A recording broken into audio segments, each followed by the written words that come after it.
हत्या अपने आप में ही दर्दनाक और भयानक होती है, लेकिन कई हत्याओं के कारण, तरीके और उनके पीछे की कहानी ज्यादा दिल दहला देने वाली होती है। आइए आइए आप लोग।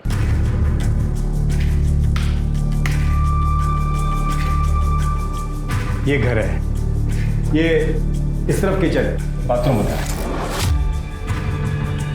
वैसे पानी माशाल्लाह फुल आता है और वैसे इसका भाड़ा 5,000 रुपया है जो आपको एडवांस में देना पड़ेगा।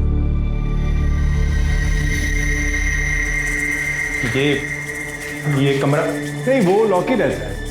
आप लोगों को वहां पर निकाल होगा तो 3,000 एक्स्ट्रा भाड़ा लगेगा। नहीं, 8,000 बहुत ज्यादा हो जाएगा। नहीं, वैसे कभी आपको ऐसा यूज करने का जरूरत पड़ गया तो कर सकते हैं, थोड़ा टाइम के लिए। खाली मेरे को एडवांस में बोल देना। हाँ, ये आपका एडवांस।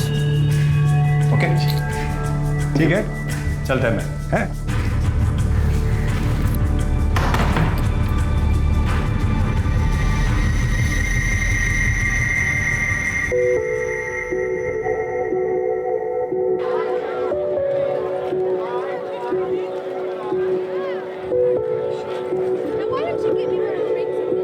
अरे वो कहाँ उड़े जा रही है वृंदा, हमेशा पंख लगे रहते हैं तेरे।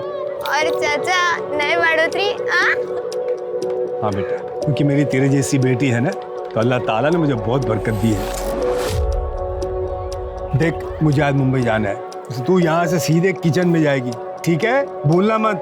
क्या चाचा, पहले कभी कोई काम भूली क्या मैं?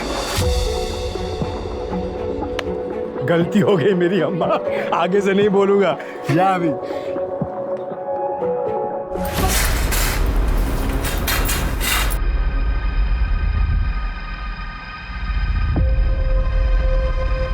अरे कमला, क्या हुआ? अरे ये लोग इधर नए नए रहने को आए ना, तो मैं सोची जाके पूछ लूं कुछ मदद भी तो नहीं चाहिए। और ये तो आते ही पर्दे और गेट सब बंद कर लिए। अरे समझा करना, नई नई शादी हुई उन दोनों की, तो दरवाजे खिड़की बंद करके बैठेंगे ना अभी।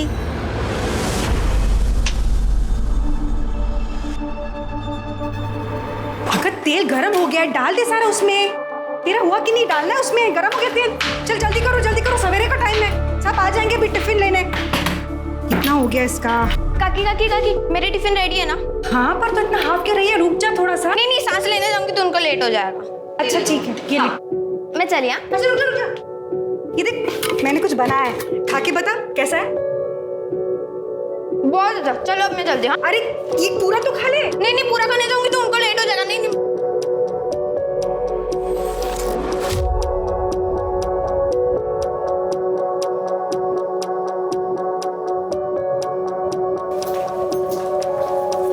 टिफिन। अरे सर, कहाँ भाग रही है? ये हाथ पीछे रख। आखिरी बार बोल रही हूँ कमलेश, दोबारा ऐसी गलत बात की ना तो उस्मान चाचा को बोल दूंगी।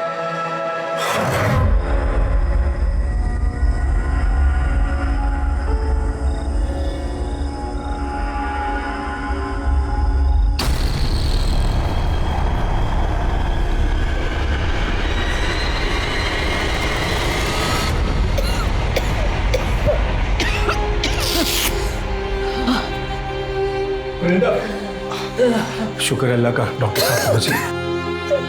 नहीं बेटा, ऐसे रोते नहीं बेटा। देखो डॉक्टर साहब आ गए ना, वो तुम्हारी आई की टीबी ऐसे चुटकी बजाती ठीक कर देंगे। क्यों डॉक्टर साहब? हाँ, मैंने दवाई तो लिख दी है, जल्दी इनकी तबीयत ठीक हो जाएगी, चिंता मत कीजिए। ये आपकी फीस। जी शुक्रिया। भाभी जी, जब तक आप पूरी तरह ठीक नहीं होती, आप यहीं आराम करिए। वृंदा बच्ची है भाईजान, मैं बिस्तर पे पड़ी रहूंगी तो अकेले नौकरी, घर का सारा काम, खाना वाना सब कैसे करेगी? अरे भाभी जी, मैं किस मर्ज की दवा हूँ? वृंदा बेटा, 2 घंटे बाद आ जाना, राशन व खाना वगैरह ले जाना और दवाई भी दिलवा दूंगा, ठीक है? जी चाचा। भाईजान, आप ना होते तो हमारा क्या होता? पहले आपने वृंदा को नौकरी दे दी ताकि हमारा घर चलता रहे। आपका एहसान कभी नहीं चुका पाऊंगी। बेटा, आई का ख्याल रख, हैं? चलता है।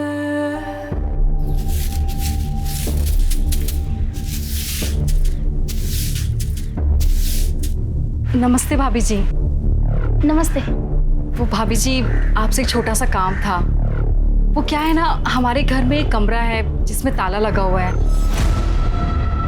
उस्मान भाई ने बोला था अगर यूज़ करना है तो हम वो खोल सकते हैं। उनसे फ़ोन पे बात हो गई है, पर उन्हें आने में थोड़ा टाइम लगेगा। अगर आप मेरे साथ आ जाती तो वो मैं कमरा खोल देती। वो क्या है ना, कल ऐसा ना लगे ना कि कोई चोरी वोरी हुई है या कोई गड़बड़ है।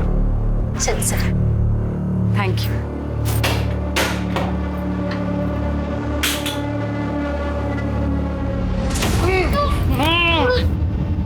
अगो देवा, कितनी बास आते, मुझे लगता है चूहा मर गया।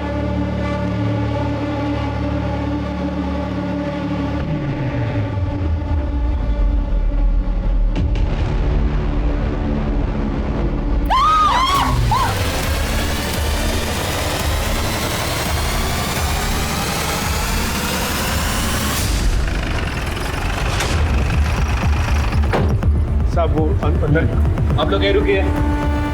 और नमक में डाली गई थी ताकि बदबू कम आए। बॉडी को पोस्टमार्टम के लिए भेज दो।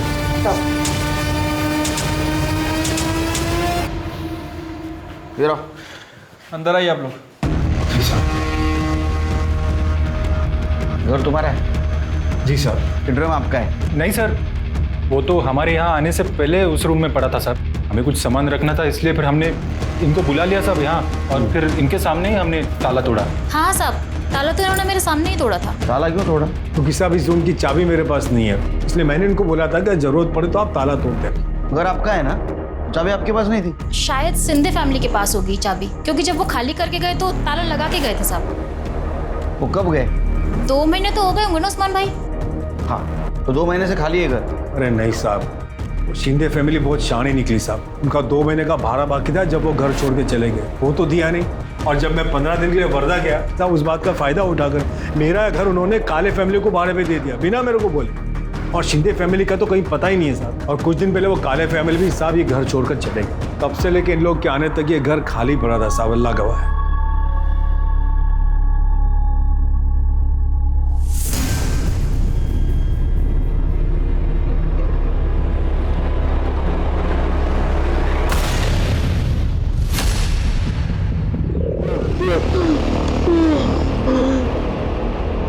सर, मुझे इस पाटिल फैमिली का बिहेवियर कुछ अजीब लगा। मुझे लगता है कि पाटिल फैमिली हमसे जरूर कुछ ना कुछ छुपा रही है। उसे मारता नहीं तो और क्या करता मैं। अनिल कभी विचार केलाय, अगर पता चल गया तो क्या होगा? सर, मुझे तो एक बात समझ में नहीं आ रही, उनको इतनी जल्दी क्या थी? उन्होंने उस्मान का भी इंतजार नहीं किया, पड़ोसन को बुला के गवाह बना के ताला तुड़वा दिया। मैं जानता हूँ पुलिस बेवकूफ नहीं है, 2 और 2 करेगी और सब समझ जाएगी। अगर वो टेम्पो वाला हमें धोखा नहीं देता तो हम बच जाते। सुषमा, अभी हमारे पास बचने का सिर्फ एक ही रास्ता है। इससे पहले कि वो बचने का रास्ता ढूंढे, उनकी सारी डिटेल्स निकलवा। सर,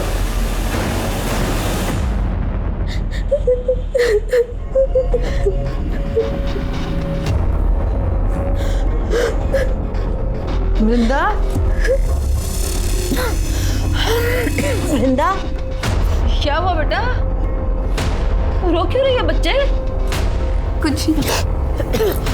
वृंदा, सर उस्मान के पड़ोसियों से बात की है। उनका कहना है कि 10-12 दिन पहले जब पाटिल फैमिली ने उस्मान के घर को किराए से लिया था, तब से लेके अभी तक वहाँ के लोगों को उनका नेचर कुछ अजीब सा लग रहा है। इनफैक्ट सर, वो ज़्यादा किसी से बात करते नहीं थे, और सामान के नाम पर उनके पास एक बैग था और एक गोनी थी, जिसे लेकर वो कुछ ज़्यादा ही प्रोटेक्टिव थे। घर के खिड़की दरवाजे भी 24 घंटे बंद रखते थे। सर, जिस टेम्पो से वो मोहल्ले में आए थे, मैंने उसके ड्राइवर से भी बात की।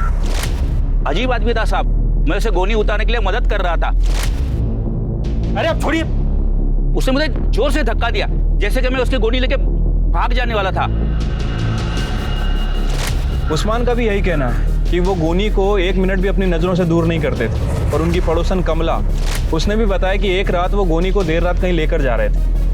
नजर रखो उन पे। अगर उन्होंने कुछ कांड किया है तो बचने के लिए जरूर कोई ना कोई गलती करेगी।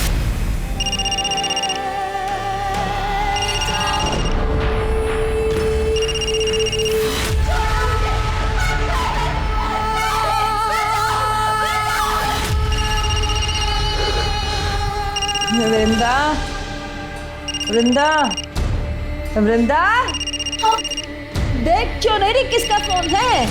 कब से बजे जा रहा है, उठाना।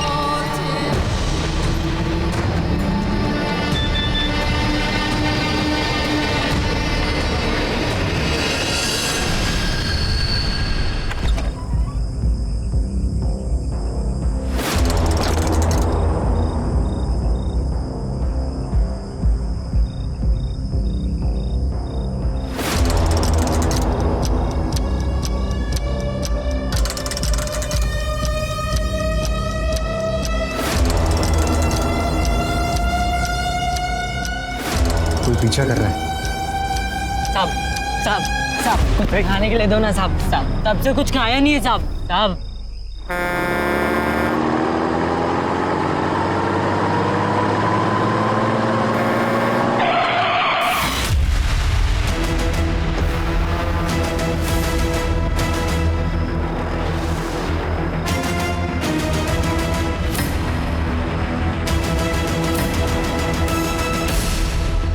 अभी जाओ। Sorry sir. वो शाणे निकले पुलिस को उल्लू बना के। कुछ पता चला सुषमा और अनिल का? हाँ सर, एक सब्जी वाले ने सुबह 7 बजे उन्हें एक ट्रक पे चढ़ते हुए देखा था हाईवे के पास। सर ट्रक का डिस्क्रिप्शन मिल गया है, जल्दी उसके बारे में पता चल जाएगा। सवेरे 7 बजे, अभी 2 बज चुके हैं शिरके, 7 घंटे हो चुके हैं। जो लोग पुलिस को चकमा देके भागे वो हमारी राह देखते वहां रुकेंगे क्या? हम वहां जाएंगे और उनको पकड़ के लाएंगे? वहां का सीसीटीवी फुटेज मंगाओ आणि प्रत्येक टोल नाक्यावर ट्रकचं डिस्क्रिप्शन पाठवा। जाओ। हो सर। जिस घर के अंदर ड्रम में लाश मिली थी उस घर के बाहर एक टूटा हुआ ताला मिला है। पाटिल फैमिली ने कमला के सामने जो ताला तोड़ा था वो लेके आओ। सर।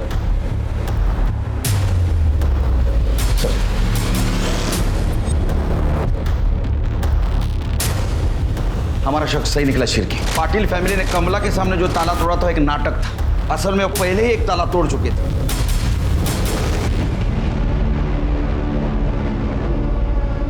वो अनिल और सुषमा की वजह से केलकर साहब ने क्या क्लास ली मेरी, सुनना पड़ा। गलती तो मेरी थी ना।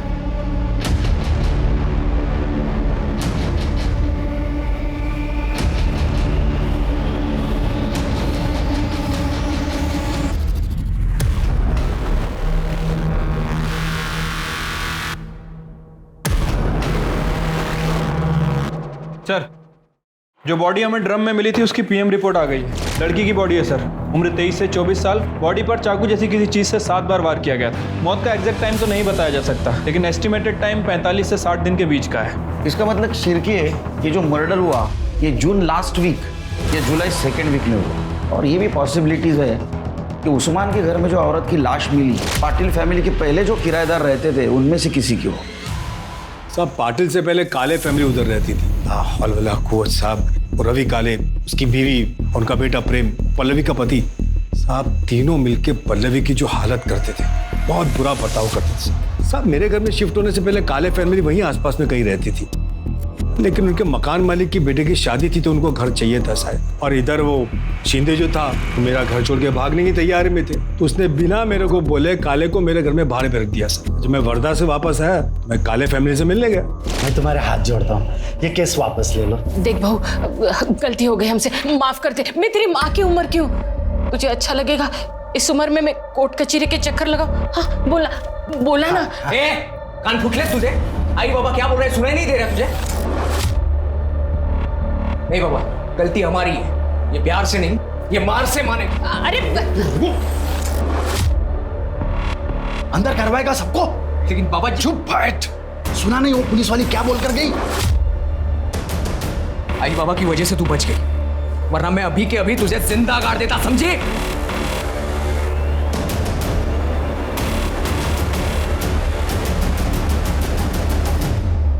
मेरे ख्याल से पल्लवी काले ने फिरार पुलिस स्टेशन में कंप्लेंट भी लिखवाई थी उनके खिलाफ। हाँ सर, पल्लवी ने 2 महीने पहले कंप्लेंट लिखवाई थी। मैडम मुझे बचा लो मैडम, वो लोग मुझे मार देंगे। मुझे बचा लो मैडम, मुझे बचा लो, वो लोग मुझे मार देंगे। सेफ हो, घबराओ मत, पानी। अब बताओ क्या हुआ? जब से मेरी शादी हुई है मेरे ससुराल वाले रोज गाली सुनाते हैं, मारपीट करते हैं, कहते हैं और दहेज चाहिए। सास ससुर तुम्हें पीटते हैं और पति तुम्हें पिटता देखता रहता है, कुछ करता नहीं है वो? किया ना मैडम। रुक! आज तुझे जिंदा जला दूंगा मैं, छोड़ूंगा नहीं। मैं किसी तरह अपनी जान बचाकर यहाँ तक आ रही हूँ। केरोसिन का बास आ रहा है कपड़ों में से। अगर मैं यहाँ पे नहीं आती तो वो मुझे जिंदा जला देता मैडम। पता नहीं मैडम ये झूठ क्यों बोल रही है, शायद इसे गलतफहमी हो गई है। अरे मैडम, मारना पीटना तो बहुत दूर की बात है, हमने तो कभी इसे हाथ तक नहीं लगाया। हाँ मैडम, और वो केरोसिन तो गलती से गिर गया मेरे हाथों से, मैंने जानबूझकर नहीं गिराया। मैं आपको पूरी बात बताती हूँ। देखो, इसने ना केरोसिन मंगाया और मेरे प्रेम ने लाकर उसे दिया और उसके हाथ से ऐसा छूट गया और इसके आंख पे गिर गया। तो इसे ऐसा लग रहा है कि जानबूझ के मेरे बेटे ने उसके पैर केरोसिन डाला है। ऐसा कुछ भी नहीं है। बेटा माफ कर दे और इनको बोल दे केस वापस ले। नहीं, मैं केस वापस नहीं लूंगी। मैडम ये लोग झूठ बोल रहे हैं। ये लोग ने जानबूझ के मुझे जिंदा जलाने की कोशिश की है। अरे कोशिश की होती तो अब यहाँ खड़ी होती क्या तू? करना वो सदमे में है बेटा। नाटक बंद करो अपना। अगर आज के बाद पल्लवी को हाथ भी लगाया ना तो तीनों की गलतफहमी दूर कर दूंगी मैं। तुम्हारा दहेज का लालच और तुम्हारी मर्दानगी ऐसे सदमे में आएगी ना कि तीनों जन जेल से जिंदगी भर बाहर नहीं आ पाओगे, समझे? पर सर, पल्लवी उस कंप्लेंट पे कार्रवाई करना नहीं चाहती थी, इसलिए हमने काले फैमिली को वार्निंग देके छोड़ दिया। साहब, पल्लवी ने उनके खिलाफ कंप्लेंट की थी, इसलिए वो लोग डर तो गए थे, लेकिन उसके बाद से पल्लवी के लिए उनकी नफरत बहुत बढ़ गई थी साहब। ये काले फैमिली की डिटेल्स दे दो। काले फैमिली की डिटेल मेरे पास नहीं है, शिंदे फैमिली की दे सकता हूँ। शिंदे से आपको काले की मिल जाएगी। सब दोनों की आपस में बहुत पड़ती थी। यार कंफ्यूजन है, काले शिंदे दोनों फैमिली की डिटेल्स दे दो इनको। चिरके, ये पल्लवी के बारे में पूछताछ करो बस्ती में, सारी डिटेल्स चाहिए उसके मुझे।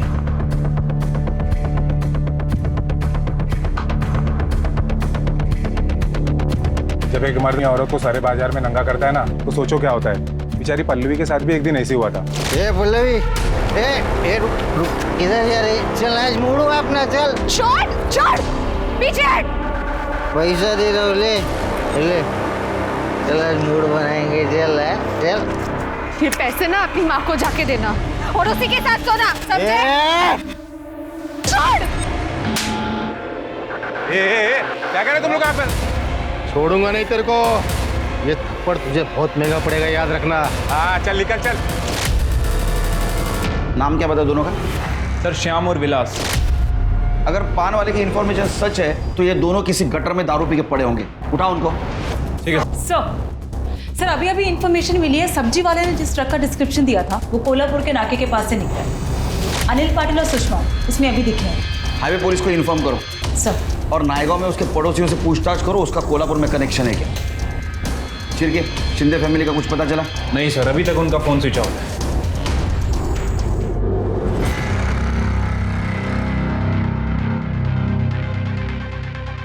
सर एक हरकत नसेल तर विचारू का? तुम्हें 4 चमचे साकर का खाता? क्योंकि 4 चम्मच शक्कर की चाय दिमाग की बत्ती जलाए। सर ये लड़की मुझे बहुत अजीब सी लगती है। कुछ दिन पहले भी आई थी सर, लगता है कुछ कहना चाहती थी लेकिन अचानक भाग गई। तुम्हारे दिमाग की बत्ती नहीं चली? इसे कुछ पूछना जरूरी नहीं समझा तुमने? हो सकता है इस मर्डर के बारे में कुछ जानती हो, हमें कुछ बताना चाहती हो। लेके आओ उसे। जी सर।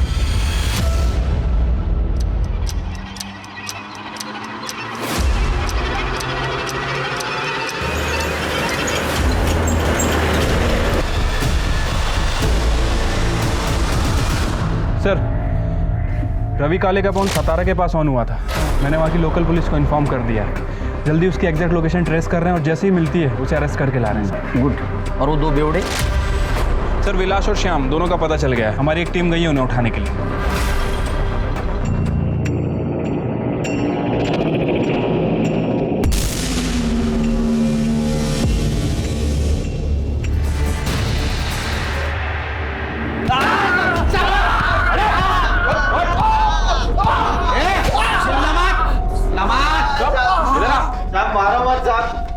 हमने कुछ नहीं किया साहब। साहब मत मारो साहब, हमने कुछ नहीं किया साहब, कसम से। पल्ले के ऊपर नजर थी ना तुम्हारी, उसने भरे मार्केट में थप्पड़ मारी थी तुम लोगों को, हाँ? इसलिए तुमने बदला लिया, उसका मर्डर किया। साहब कसम से बोल रहे हैं अपन साहब, साहब अपन नहीं मारा उसको साहब। हमने नहीं मारा उसको साहब, कसम से नहीं मारा। हाँ साहब, 2 महीने पहले ना उसको आधी रात को किधर तो बाहर जाते हुए देखा था साहब, वो बैग भी लेके जा रही थी।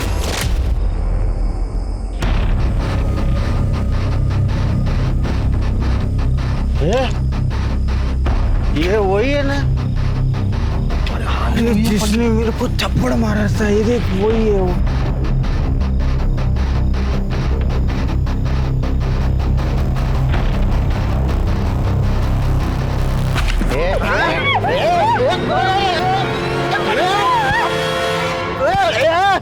काय को मारे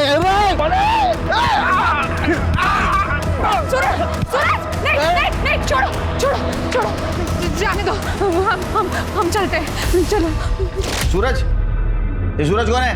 वो साहब वो भाजी वाला है साहब, वो अपने बस्ती में वो भाजी बेचता था साहब। अपने को बाद में मालूम पड़ा कि उसका और पल्लवी का लफड़ा है करके। मेरे को तो लगता है पल्लवी उसके साथ ही भाग गई होगी साहब, क्योंकि वो सूरज भी गायब है तभी से साहब। क्या डेट क्या थी? साहब तब इतना मालूम है कि वो जून महीने का आखिर था या तो फिर जुलाई का शुरू में था। फिर क्या? ये सूरज का नाम लेके हमको गुमराह करने की कोशिश कर। इन दोनों ने पल्लवी के साथ रेप किया, बाद में उसका मर्डर किया। दारू उतरेगी ना, सब बोलोगे तुम। करने नींबू पानी पादर का आता नहीं पाजा। शिरके, अगर सच में उस दिन पल्लवी सूरज के साथ बाहर गई थी तो ये बॉडी पल्लवी की नहीं किसी और की हो सकता है। आप सही कह रहे हैं सर, हो सकता है ये बॉडी मिताली की हो। मिताली कौन? सर केशव शिंदे की बहू, जो कि काले फैमिली से पहले उस घर में रहती। सर सुरिंदा भोयर नाम की एक औरत है जो कि बस्ती में कम्युनिटी किचन चलाती है और उसका मालिक उस्मान। उसने बताया कि पल्लवी और मिताली एक दूसरे को बहुत अच्छे से जानते हैं और उसने ये बताया कि मिताली अनाथ थी, वो बेवड़े प्रशांत से शादी कर ली उसने प्यार में करके। झाड़ू कटका करके उसके सारे घर वालों का पेट पालती थी वो, लेकिन उसके ससुराल वाले बहुत ही परेशान करते थे उसको। ये क्या लड़ रही है? अरुला, चल निकल। ये इधर बस्ती के पास ही एक बैचलर लड़का है, उसके घर पे झाड़ू कटका करती थी। उसका नाम था कुछ मिलिन वैद। बहुत ही कमीना लड़का था वो। घर का काम करके उसको 15,000 मिल जाता था और उतना चल जाता था उसको। फिर एक दिन उस मिलिन ने उसके ऊपर जबरदस्ती किया।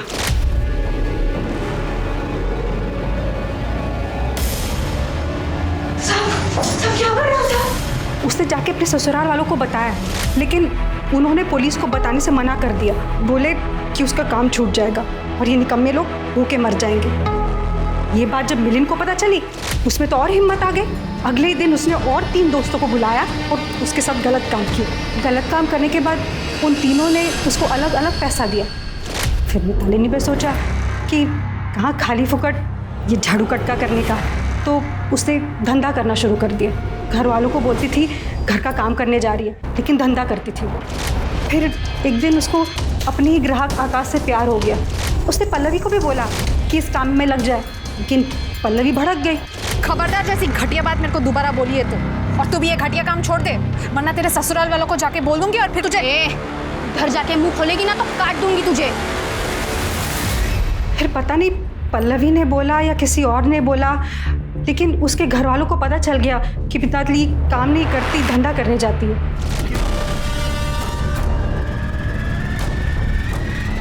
बहुत तमाशे हुए। फिर अगले ही दिन वो शिंदे लोग घर छोड़ के चले गए। मिताली थी उस दिन साथ में? वो मालूम नहीं मैडम, लेकिन उनको जाते हुए बस्ती में से किसी ने भी नहीं देखा। तो हो सकता है वो बॉडी मिताली की। ये शिंदे फैमिली ने मिताली को मार दिया, उसको ड्रम में डंप कर दिया। सर ऐसा भी हो सकता है कि पल्लवी को मिताली का सच पता चल गया, यही बात उसने उसके ससुराल वालों को बता दी। गुस्से में आकर मिताली ने पल्लवी का मर्डर कर दिया, उस बॉडी को ड्रम में डाल दिया और वहाँ से निकल गई हो। सर एक बात और हो सकती है, सर पल्लवी और सूरज का किसी बात पे झगड़ा हुआ हो और सूरज ने पल्लवी को मार के उसकी बॉडी को ड्रम में ठिकाने लगा दिया। होने को तो कुछ भी हो सकता है। हमारे सामने थ्योरीज बहुत है, लेकिन पक्का सबूत नहीं। अब हमें ये पता करना है कि लाश किसकी है और ये भी पता करना है कि जो जिंदा है वो कौन है और कहाँ। उस्मान की खोली में ड्रम में मिली औरत की लाश ने पुलिस के होश उड़ा दिए थे। किसकी हो सकती थी ये लाश? पल्लवी की। अब एक नया नाम सामने था, मिताली। इसी दौरान विरार पुलिस को पता चलता है कि 2 महीने पहले सतारा में एक मिसिंग कंप्लेंट दर्ज करवाई गई थी, जो और किसी की नहीं बल्कि मिताली की थी और शिंदे परिवार ने लिखवाई थी। सारी थ्योरीज और संभावनाओं के बाद अब भी बड़ा सवाल यही था कि मरने वाली औरत कौन थी और उसे किसने और क्यों मारा था। सर, हमारी टीम ने शिंदे फैमिली को अरेस्ट कर लिया है, वो उन्हें इधर लेके आ रहे हैं। साहब, हम 14 जून के रात को विरार से निकले थे सातारा के लिए टेम्पो से, लेकिन रात को मिताली कब टेम्पो से भागी हमें पता नहीं चला। जब हम सातारा पहुंचे ना, तभी हमको पता चला कि वो हमारे साथ नहीं है। तभी हम लोग ने उसकी मिसिंग कंप्लेंट वहाँ लिखवाई थी। साहब, आकाश के बारे में पता था? हाँ साहब, वो उधर ही हमारी बस्ती में रहता था, हमें लगा वो उसके पास गई होगी। उस्मान चाचा के उस रूम को ताला लगा क्यों भाग गए थे तुम?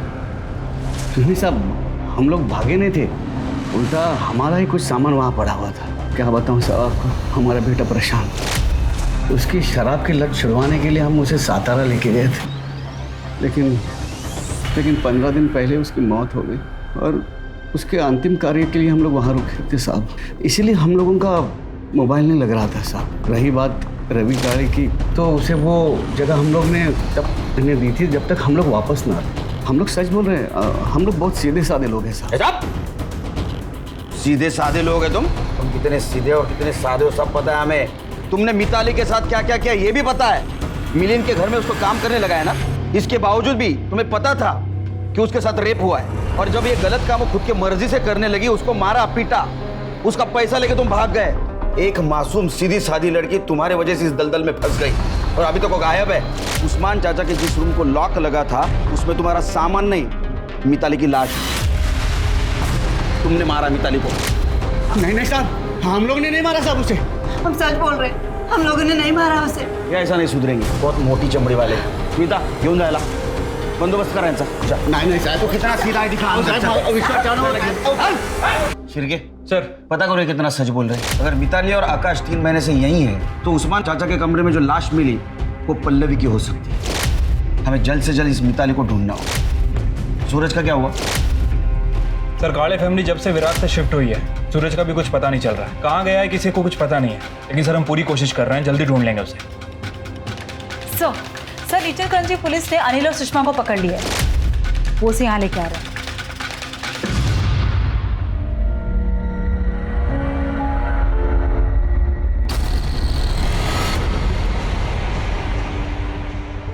मैं और सुषमा पालघर में रहते हैं। हाँ? पालघर में मैं और सुषमा पड़ोस में रहते। हाँ। सुषमा की शादी सर वो अजीत जयकर नाम के गुंडे से हुई थी। हम दोनों एक दूसरे से बहुत प्यार करते थे, इसीलिए हमें डर भी लगा रहता था कि ये बात अगर इसके पति को पता चल गई तो वो क्या कर देगा सर। इसलिए फिर हम दोनों ने सर कोल्हापुर भाग जाने का फैसला किया। 3 अगस्त की रात को सर ये अपने सास के सारे जेवर लेके मेरे पास आई और फिर हम लोग कोल्हापुर जाने के लिए टेम्पो ढूंढने के लिए मंडी में गए। भाऊ, कोल्हापुर के लिए टेम्पो तो अभी 15 मिनट पहले ही निकला और अब अगला मिलना मुश्किल है। ये किसका टेम्पो है? मेरा है। ये कहाँ जा रहा है? विरार। रोज रात को कहाँ जाते थे? कोल्हापुर जाना था ना सर, वो टेम्पो ढूंढने जाते थे हम। एक रात जब अनिल टेम्पो ढूंढने गए और मैं घर में अकेली थी तो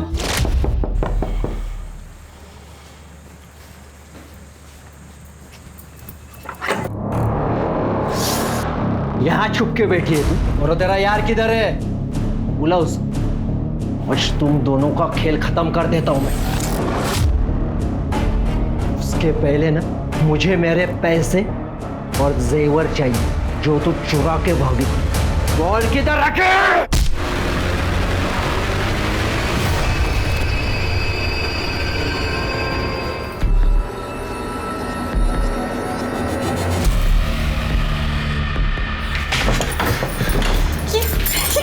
यहाँ पे अरे इसे ठिकाना लगाना पड़ेगा ना, नहीं तो पकड़े जाएंगे हम। हाँ? कि ये इसे अभी के लिए यहाँ छुपा देते हैं, फिर फेंक देंगे कहीं।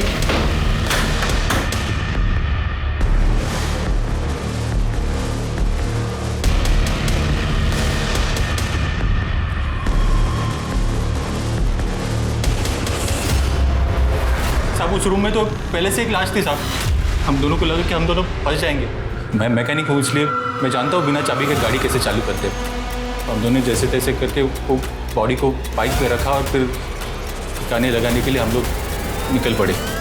तो सब कुछ होने के बाद सब हम लोग कोल्हापुर के लिए भाग गए।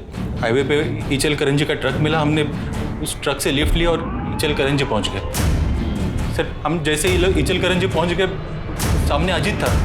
हम दोनों तो डर गए कि ये जिंदा कैसे बचा, लेकिन वहाँ के लोगों ने उसे पकड़ लिया और पुलिस के हवाले कर दिया। और वो उधर इचलकरंजी पुलिस स्टेशन के कस्टडी में, और तुम्हारे ऊपर अजीत के अटेम्प्ट टू मर्डर का चार्ज लगा। सर जंगल में एक लाश मिली।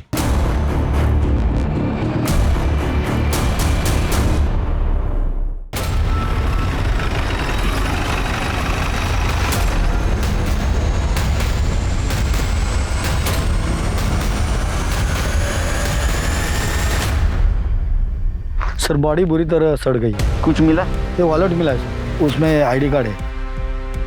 सूरज यादव? सूरज यादव मतलब पल्लवी का बॉयफ्रेंड? फिर जिस हिसाब से बॉडी डिकम्पोज हुई है, इसे लगभग 1-2 महीने तो हुए होंगे, और पल्लवी और सूरज को गायब हुए भी 2 महीने हो चुके हैं। तो मुझे लगता है कि ये बॉडी सूरज की ही। पंचनामा करा और देखो आसपास और कुछ मिलता है। चिरके, अगर ये बॉडी सूरज की है तो इसका मतलब पल्लवी मर चुकी है। हो सकता है सर, क्योंकि पल्लवी को भी गायब हुए 2 महीने से ज्यादा हो चुके हैं। सर वहाँ पे पीछे एक बाइक मिली है। और कुछ मिला? नहीं सर। पता करो किसके नाम रजिस्टर है। Okay sir. शिरके, हो सकता है ये बाइक सूरज की हो, या ऐसा भी हो सकता है कि जिसने सूरज को मारा उसकी हो। उसने सूरज को मार दिया, बॉडी को यहाँ डंप कर दिया, बाइक को छोड़कर निकल गया। ये भी हो सकता है कि काले फैमिली को इन दोनों के भागने का प्लान पता होगा। उन्होंने पल्लवी को मारा, ड्रम में डंप कर दिया, बाद में सूरज को मार दिया और यहाँ फेंक दिया। 1 मिनट सर। हेलो, ठीक है सर। काले फैमिली गिरफ्तार हो गई है, विरार पुलिस स्टेशन लेकर आ रहा है। वार्निंग दी थी ना तुम्हें कि अगर पल्लवी को कुछ भी हुआ तो जेल के अंदर कर दिए जाओगे। क्यों मारा पल्लवी को? मैडम हमने कुछ नहीं किया, हमने नहीं मारा उसे। अरे कुछ नहीं किया तो भागे क्यों? पल्लवी किधर है? नहीं पता साहब। 30 जून के शाम को वो मैं जल्दी लौटी हूँ ऐसा बोल के गई साहब, लेकिन लौटी नहीं साहब। उसके बाद में हमने देखा वो रुक्मिणी के सब गहने गायब थे साहब। अब बहू चोरी करके मुंह काला करके भाग गई साहब। उसके ऊपर वो उस्मान भाड़े के लिए पीछे पड़ा साहब। मेरा और शिंदे का बगाया भाड़ा मांग रहा था। हमने सोचा कि खोपोली में इसके रिश्तेदार रहते हैं तो उनके यहाँ पे चले जाते हैं, फिर देखेंगे बाद में क्या होता है, इसलिए चले गए साहब खोपोली। वो ड्रम किसका था? कौन सा ड्रम साहब? हाँ? वो जिस कमरे को ताला लगा था उस कमरे में ड्रम किसका था जिसमें एक औरत की सड़ी हुई लाश मिली? कसम से साहब वो कमरे में क्या है हमको पता भी नहीं। वो कमरे की तरफ हम जाते भी नहीं साहब। इतना बड़ा घर था, तेरे को कमरा नहीं दिखा? हमने उसे नहीं मारा है, मैं उसे जलाना नहीं चाहता था, मैं तो सिर्फ उसे डराना चाहता था। उसके बाप ने, बीकू ने हमसे कहा था कि वो शादी के बाद हमें पैसे देगा, लेकिन बाद में वो मुकर गया। वो मुकर गया इसलिए तूने भरे बस्ती में उसको बेचने की कोशिश की। वो नहीं मानी तो उसको मार दिया? नहीं साहब, मैं मानता हूँ मुझसे गलती हुई, लेकिन मैंने उसे नहीं मारा। सब पता चल जाएगा। लेके जाओ इनको और खूब मारो इनको। कहाँ फंसा रहे हो सब? हम सच कह रहे, मारा नहीं उसे। इन लोगों ने पल्लवी के ऊपर जिस गहने चोरी का इल्जाम लगाया उसके सारे डिटेल्स निकालो और पता करो चोर मार्केट या किसी ज्वेलर के पास वो बेचने गए थे। अरे पल्लवी का बाप भीकू, उसका और हमें जो लाश मिली है उसका डीएनए मैच करके देखो। ठीक है सर।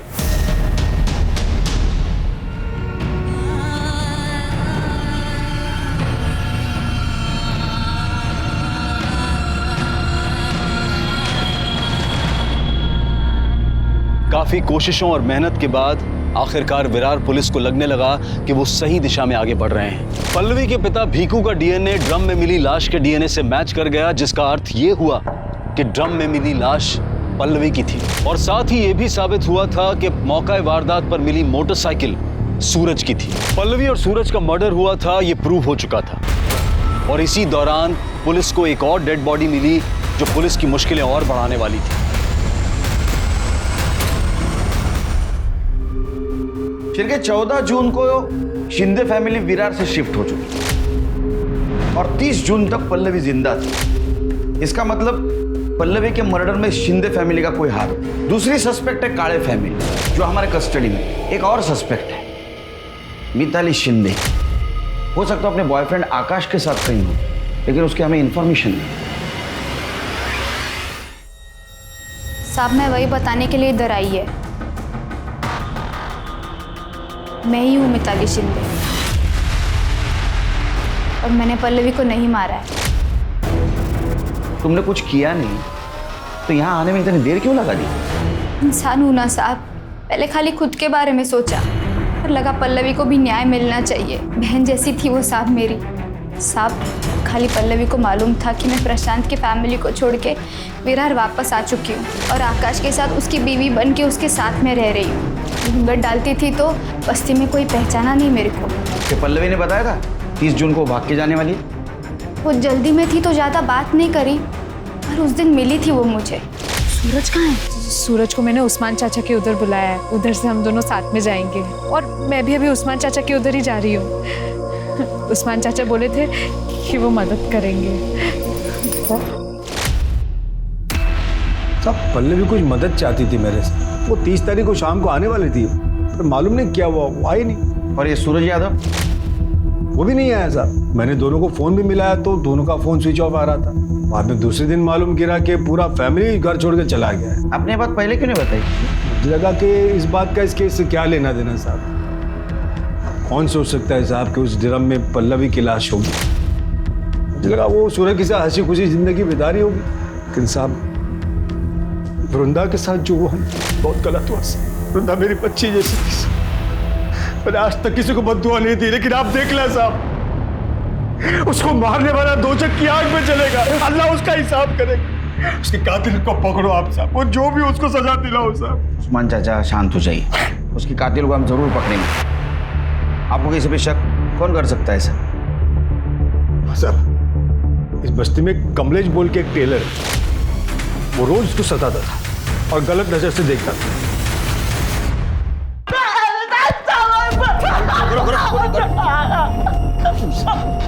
क्या के साथ क्यों मारा उसको?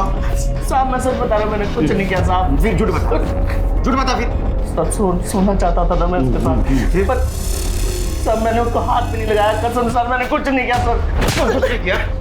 कर ले इसको, तब तक तोड़ो जब तक इस सच ने बोले। नहीं साहब, मारो उसको। नहीं साहब मैंने कुछ नहीं साहब। सर सुनंदा ने बताया कि 20 अगस्त को वृंदा काम पर आई थी। सर दोपहर को वो खाली टिफिन के साथ आई, फिर दोनों एक साथ ऑटो से घर को निकले। उसके बाद उसने बताया कि वृंदा ने अपने पुलिस स्टेशन के बाहर ऑटो रुकवाया और बोली कि उसे कुछ काम है।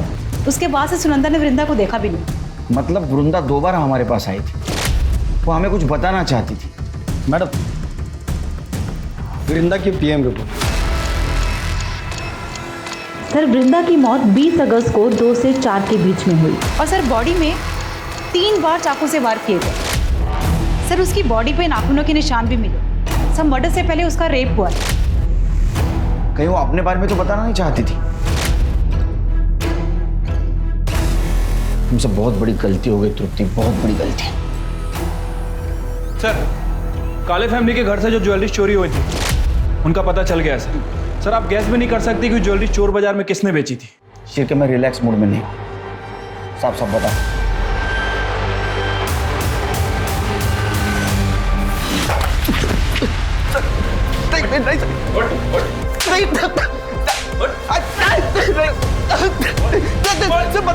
बताता हूँ क्या बताना पड़ेगा, बोल। सर नशे के साथ साथ सर सेक्स की लत कब लगी पता ही नहीं चला सर। मेरे को लड़की देख के सर एक ही चीज़ समझ में आने लगी। 1.5 महीने पहले पल्लवी आई थी सर अब्बू से मिलने। अब्बू थे ही नहीं घर पे, तो मुझे रोकने वाला भी कोई नहीं था सर। सोहेल ऐसा मत करो, मैं तुम्हारे हाथ जोड़ती।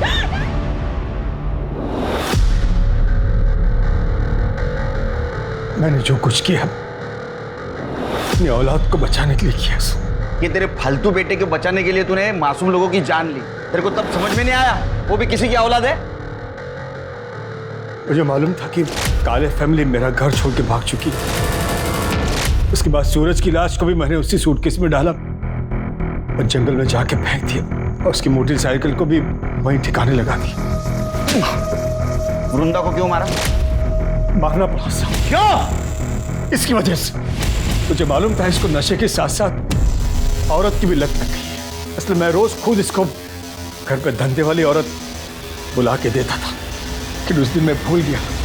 गलती से मैंने वृंदा को घर बुला लिया राशन और दवाई के पैसे लेने के लिए, लेकिन मैं घर लेट पहुंचा और ये घर पे अकेला था। उस्मान चाचा, उस्मान चाचा, अरे मेरे को बुला के कहाँ चले गए? ये सब तेरे को पता था, फिर भी तू चुप बैठा ना। वृंदा मेरे को बताई थी साहब, मुझे सुहेल पे बहुत गुस्सा था, लेकिन वृंदा पुलिस में जाएगी ये सोच के मैं डर गया था। इसलिए मैंने उसको वो वीडियो बताया जो सुहेल ने बनाया था उसका, और बोला कि अगर तू पुलिस में जाएगी तो मैं तेरे को बदनाम कर दूंगा। सुहेल को वृंदा पसंद आ गई थी, वो जब मन करता उसको मैसेज करके बुला लेता, उसके साथ जबरदस्ती करता था, और तब वृंदा का भी गुस्सा बढ़ते जा रहा था। मैंने वृंदा को पुलिस स्टेशन के बाहर देखा और मैं डर गया। मैं उसके पास गया और मैंने बोला उसको, वृंदा बेटा बेटा तेरी आई की तबीयत बहुत खराब है, तू यहाँ क्या कर रही है? क्या क्या हुआ? डॉक्टर ने उन्हें हॉस्पिटल में एडमिट करने को बोला है, तू चल मेरे साथ, मैं तुझे ले चल। फिर मैं उसको एक सुनसान जगह पे ले गया। और क्या हुआ उस्मान चाचा? बेटा तुझसे एक बात करनी है। जी कहिए ना। समाज कार्य करता है ना तू। ये झूठी समाज सेवा करने के बजाय तुम्हारे फालतू लड़के को सुधारते ना तो बहुत समाज सेवा होती। कुछ समझा रहा हूं मैं। सिरके लेके चलो इन दोनों को। चल रहे। आज का एक ये सबक है उन सभी माता पिताओं के लिए जो अपने बच्चों की गलतियां छुपाते हैं, उन पर पर्दा डालते हैं और उन्हें ही नहीं खुद को भी अपराधी बना लेते हैं। देखते हैं हमारे आज के एपिसोड की दूसरी कहानी। अम्मा, पापा के कहने पे हम आपसे दूर रहे, लेकिन अब हमसे जबरदस्ती नहीं बर्दाश्त हो पाएगी। बेटा तुम्हारे पापा हमारी सुनते कहाँ हैं? हमारा बस चलता तो हम तुमको दूर जाने ही नहीं देते। पापा पापा हाँ बेटा। पापा गुड़िया दीदी को नहीं जाना है, आप मान जाओ ना। तुम दोनों मिलकर का पट्टी पढ़ा रहे हो प्रतिमा को? अरे हम लोग का पट्टी पढ़ाएंगे? गुड़िया का भाई है, इसको भी तो अपना बहन का दुख तकलीफ दिखाई देता है।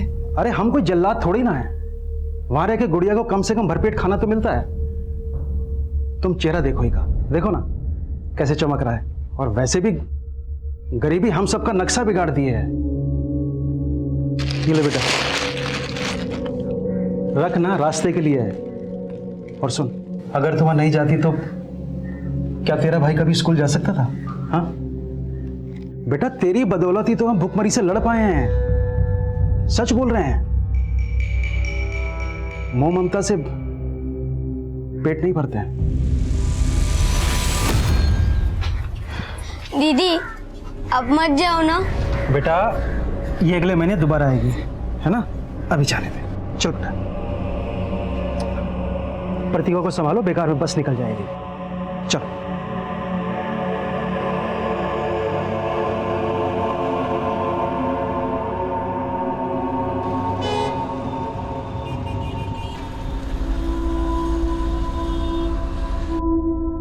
चलो देव्यांश, अब जल्दी से अपना नाश्ता फिनिश करो। नहीं, मुझे नहीं खाना है ये, मुझे नूडल्स खाना है। नूडल्स बनाने का टाइम नहीं है मेरे पास, यही खाना पड़ेगा। चलो खाओ। दीदी आप आ गई, मुझे नूडल्स खाना है। नमस्ते मैडम। नमस्ते भैया। थैंक गॉड गुड़िया तुम आ गई। दिव्यांश को तो तुम्हारी आदत ही हो गई है, मेरे हाथ का बना तो नाश्ता भी नहीं करता ये। अरे ब्रजेश, कैसे हो? नमस्ते मालिक, बस कृपा है आपकी। ब्रजेश भैया, गुड़िया के बिना तो हमारा घर ही अधूरा है। गुड़िया ने भी हमको बताया कि कैसे एक माँ के जैसा ख्याल रखती हैं आप इसका। नीता, मैं जा रहा हूँ, नाश्ता करवा के भेजना। नहीं साहब, हमारी बस का टाइम हो रहा है, बस हमारा काम हो जाता तो। ओह हाँ, पकड़ो।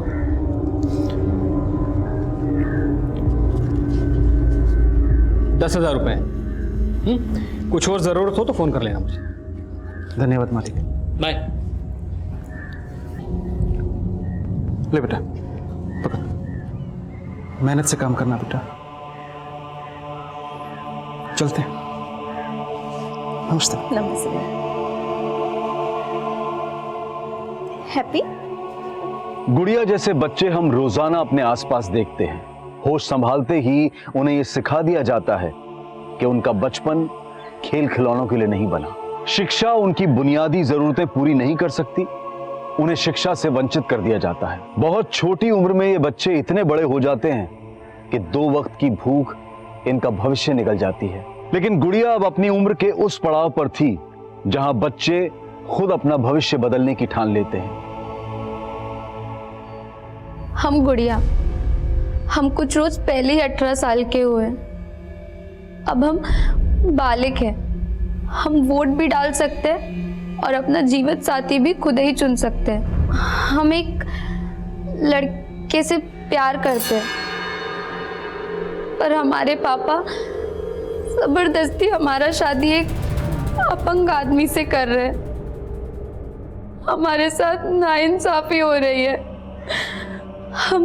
हमको कुछ हो गया तो हम मरना नहीं चाहते। हमको अपना भाई और माँ के लिए जीना है।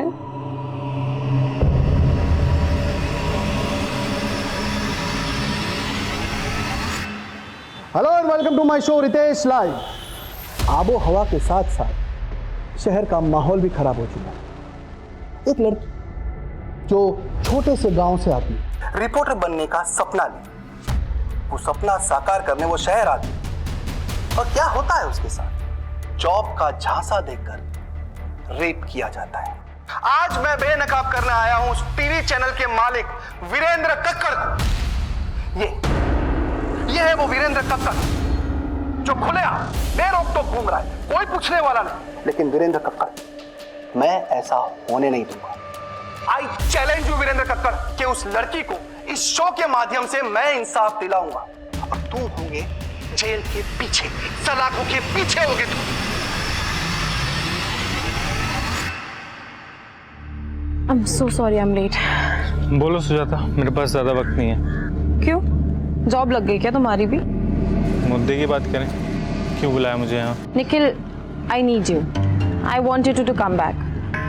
See, मैं ये न्यूज़ पोर्टल अकेले नहीं संभाल सकती। लेकिन अगर मैंने तुम्हारे साथ काम किया ना, तो तुम्हारा वो सनकी पति मेरे साथ कुछ भी कर सकता है। उसको मैं भी तो झेल ही रही हूँ ना। मुझे अपनी जिंदगी प्यारी है, कल वो मुझे जान से मार देगा तो मैं क्या करूँगा? निखिल कैसी बात? एक सेकंड निखिल, इम्पोर्टेंट कॉल है। सुजाता तुम ले लो कॉल, लेकिन मुझे जाना है, मैं यहाँ पे खड़ा नहीं रह सकता।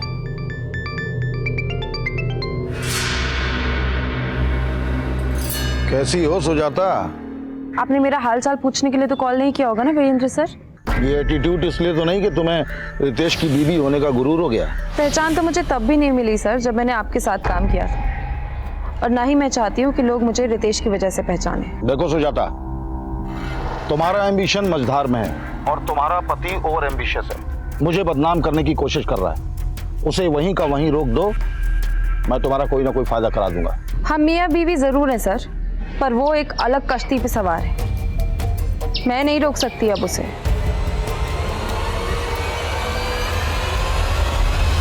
सर, आज की शो की टीआरपी सारे रिकॉर्ड्स तोड़ देगी। You are rocking sir. You liked it, really?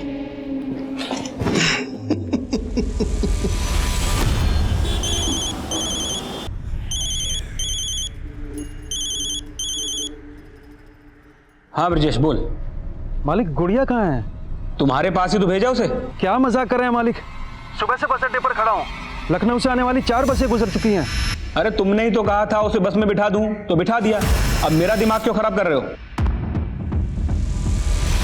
अम्मा, गुड़िया दीदी ने कहा था इस बार वो आएंगी तो मुझे साइकिल दिलवाएंगी। अरे पहले उसको घर तो आ जाने दो। शोभा, शोभा, गुड़िया आई क्या? अरे ये क्या कर रहे हैं आप? आप ही तो गए थे उसको बस अड्डे से लाने। शोभा, गुड़िया खो गई है, उसका कहीं पता नहीं चल रहा है। क्या कह रहे हैं आप?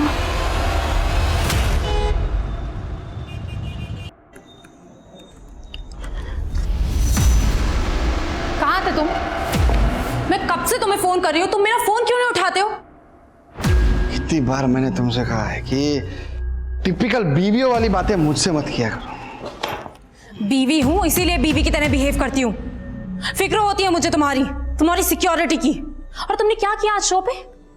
वीरेंद्र पर रेपिस्ट का टैग लगा दिया। और तुम ये क्यों भूल जाते हो बार बार कि तुम एक न्यूज रिपोर्टर हो? तुम्हारा काम है न्यूज सुनाना, वो टिक देना नहीं। तो तुम्हें क्यों मिर्ची लग रही थी? पुराने रिलेशन याद आ गए क्या? I'm telling you, mind your tongue. अगर मैंने तुम्हारे रिश्तों के बारे में बात करना शुरू कर दिया ना तो सुन नहीं पाओगे तुम। क्या बोलोगी तुम? क्या बोलोगे तुम? हाँ, मैं सुनाता हूँ। अभी अभी एक लड़की के साथ सो कर आया हूँ। ये देख रही हो, ये तुम्हारी जगह है। चलो हटो हटो।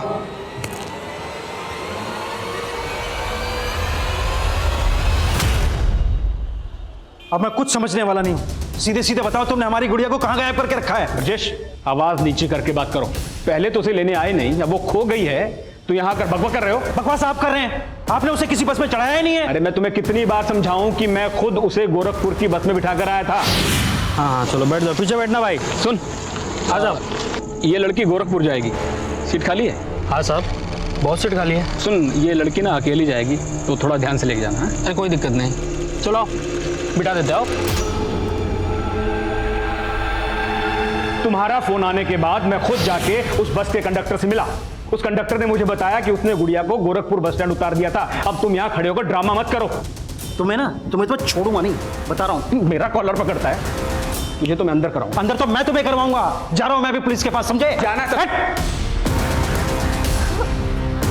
अब ये क्या मुसीबत आ गई अचानक से? अरे ये गुड़िया के लालची बाप की कोई चाल है, हमसे पैसे ऐंठना चाह रहा है ये। Hello and welcome to my show Ritesh live. एक आरोपी, एक रेप का आरोपी मुझे धमकी दे रहा है। वीरेंद्र कक्कड़ के हायर किए हुए लोग इंडिया के बाहर से मुझे धमकी भरे कॉल कर रहे हैं। अब मेरी ही नहीं, मेरी वाइफ की जान भी खतरे में। अब मैं आपको सुनाता हूं वो इंटरनेशनल कॉल्स की रिकॉर्डिंग। ध्यान से सुन। ये वीरेंद्र कक्कड़ की बैंड बजाना छोड़ दे, वरना अच्छा नहीं होगा तेरे साथ। क्या कर लोगे तुम? वो तुझे जल्दी पता चल जाएगा। सुना आप लोगों ने? ये है उस वीरेंद्र कक्कड़ की सच्चाई। हेलो, ये तुम्हारा पति टीआरपी के लिए कुछ भी कर सकता है ना? वाकई में इंटरनेशनल कॉल्स आई थी उसको? आई डोंट नो, इसलिए फोन किया था। नहीं, एक्चुअली मैंने तुम्हारे प्रपोजल के बारे में थोड़ा सोचा। क्या हम लोग मिल सकते हैं?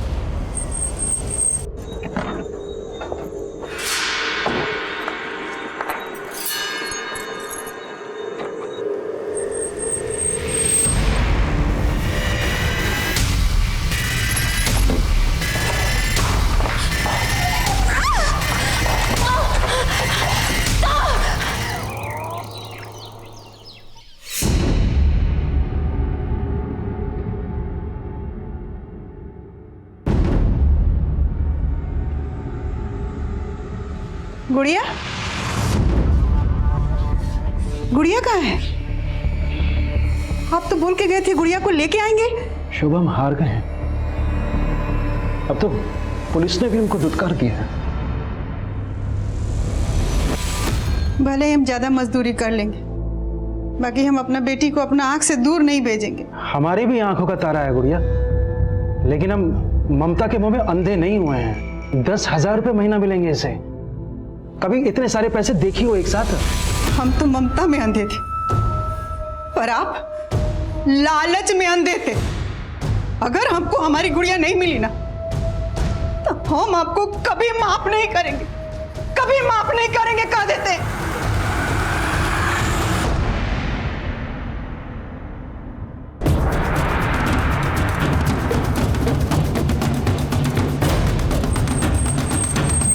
तिवारी, बाहर सीसीटीवी चेक करो, मॉनिटर्स कहाँ हैं? साहब।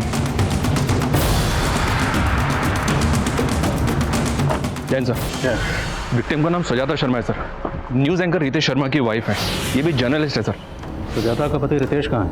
रितेश को इन्फॉर्म किया है, पहुंचने वाला होगा। सर, घर से सीसीटीवी के डीवीआर गायब है। व्हाट? मतलब ये एक प्लान मर्डर है, इसलिए कत्ल करने के बाद कातिल डीवीआर अपने साथ ले गए।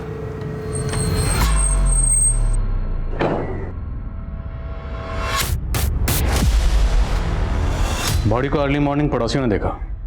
कत्ल शायद रात में हुआ। रात को आप कहाँ थे? देखिए sir, I am a busy man. थक गया था तो रात को स्टूडियो में ही सो गया। और वैसे भी सुजाता 2 दिनों से लखनऊ में थी ही नहीं। सुजाता अगर 2 दिन से लखनऊ में नहीं थी तो कहाँ थी? अमन को माँ के पास छोड़ दिया। काम के लिए जा रही हूँ, 2 दिन लग जाएंगे। मुझे नहीं पता वो कहाँ गई थी। अब देश दुनिया की खबर रखते हैं, लेकिन आपकी खुद की बीवी कहाँ है 2 दिन से, वो आपको पता ही नहीं? देखिए सर, वो अपने सीक्रेट्स मुझसे शेयर नहीं करती थी। कैसे secret? I don't know sir. वो एक जर्नलिस्ट थी और अपना नया न्यूज़ पोर्टल लॉन्च करने वाली थी। शायद ये बात वो मुझसे छुपाना चाहती, एज इफ आई केयर। ये बात जानने में मुझे कोई इंटरेस्ट नहीं था। आपकी बीवी का कत्ल हुआ है, कत्ल किसने किया, क्यों किया, ये जानने में तो इंटरेस्ट होगा आपको। देखिए, घुमा फिरा के बात मत करिए। तो सीधा सवाल पूछेंगे आप मुझसे? जानते ना मुझे कौन हूं मैं? वीरेंद्र कक्कड़ ने धमकी दी है मुझे। तो आपको लगता है आपकी बीवी सुजाता को वीरेंद्र कक्कड़ ने मरवाया? हिंदी में बोला था मैंने, शायद आपको समझ में नहीं आया। सर, सुजाता को फोन ऑन हुआ, उसने लास्ट कॉल किसी निखिल को किया था रात को 10 बजे। निखिल? जी सर। निखिल कौन? निखिल सुजाता के लिए उसके नए न्यूज़ पोर्टल में काम करता था। इनफैक्ट निखिल और सुजाता वीरेंद्र कक्कड़ के न्यूज़ चैनल में काम कर चुके हैं पहले भी। Sir, I think Virendra Kakkar Nikhil को भी यूज़ कर सकता है। जर्नलिस्ट सुजाता मर्डर केस एक हाई प्रोफाइल केस था जो तुरंत खबरों में छा गया। पुलिस डिपार्टमेंट से एक्स्ट्रा प्रेशर था और सुजाता का कत्ल इतनी सफाई से किया गया था कि पुलिस को क्राइम सीन से कातिलों का कोई भी सुराग नहीं मिला था। ये रितेश मुझे बदनाम करने के लिए अपने शो में कुछ भी बक रहा है। ये इंटरनेशनल कॉल्स, ये धमकियां, सब ढकोसला है उसका। तो रितेश की इन हरकतों से तकलीफ तो होती होगी आपको, लेकिन मैं उसकी बीवी का मर्डर क्यों करवाऊंगा? और अगर मैं रितेश के तरीके से बात करूं तो ये भी कह सकता हूं कि रितेश ने खुद उसकी बीवी का मर्डर किया है और मुझे बदनाम करने के लिए मुझे घसीट रहा है। लेकिन बिना सबूत के क्यों कहूं मैं ऐसा? पर आप सुजाता को कॉल तो कर रहे थे और उसके जरिए रितेश को खामोश करवाना चाहते थे। हो सकता है सुजाता को मरवाने का मोटिव भी हो आपके पास। अगर आपको ऐसा लगता है तो ढूंढ लीजिए मेरे खिलाफ कोई सबूत। सर, मैंने और सुजाता ने वीरेंद्र सर का चैनल बहुत पहले ही छोड़ दिया था। मैं तो वीरेंद्र सर के टच में भी नहीं हूँ। लेकिन सुजाता के मर्डर से पहले तुमने उसे कॉल किया था, क्या बात हुई थी? सर, सुजाता अपना न्यूज़ पोर्टल लॉन्च करना चाहती थी। वो चाहती थी कि मैं उसके लिए काम करूं। लेकिन तुम तो उसी के साथ काम करते थे ना? नहीं सर, मैंने 1 महीना पहले उसके साथ काम करना छोड़ दिया था। क्यों? क्योंकि सर उसके न्यूज़ पोर्टल में मुझे अपने लिए कोई फ्यूचर नजर नहीं आ रहा था। 3 दिन पहले ही तो आई थी वो यहाँ अमन को मेरे पास छोड़ने के लिए। और सुजाता गई कहाँ थी? कुछ तो बताया होगा उसने। माँ, आप 2 दिन अमन को संभालोगे प्लीज? मुझे ना एक बहुत जरूरी काम से बाहर जाना है। पर बेटा, रितेश को यहाँ धमकियाँ मिल रही हैं और तुम शहर छोड़ के बाहर जाना चाहती हो? कहीं कुछ? माँ, कुछ नहीं है, आप परेशान मत हो। ये सब ना उसकी शो की कहानियां है। लेकिन तू जा कहाँ रही है? इलाहाबाद। इलाहाबाद में कहाँ गई थी? पता नहीं, बताया नहीं उसने। सुजाता इलाहाबाद गई, लेकिन इस बारे में उसने अपने पति रितेश को कुछ नहीं बताया। तो क्या वो रितेश से कुछ छुपा रही थी? मेरी बेटी की जिंदगी में रितेश से छुपाने के लिए कुछ भी नहीं था। तो क्या रितेश की जिंदगी में कुछ ऐसा है जो वो छुपा रहा है? रितेश की जिंदगी में बहुत कुछ छुपाने के लिए है, लेकिन एक पत्नी के आगे पति के राज छुपते नहीं। किस तरह के राज की बात कर रही हैं? ये देख रही हो, ये तुम्हारी जगह है। Are you okay? Of course. क्या हुआ?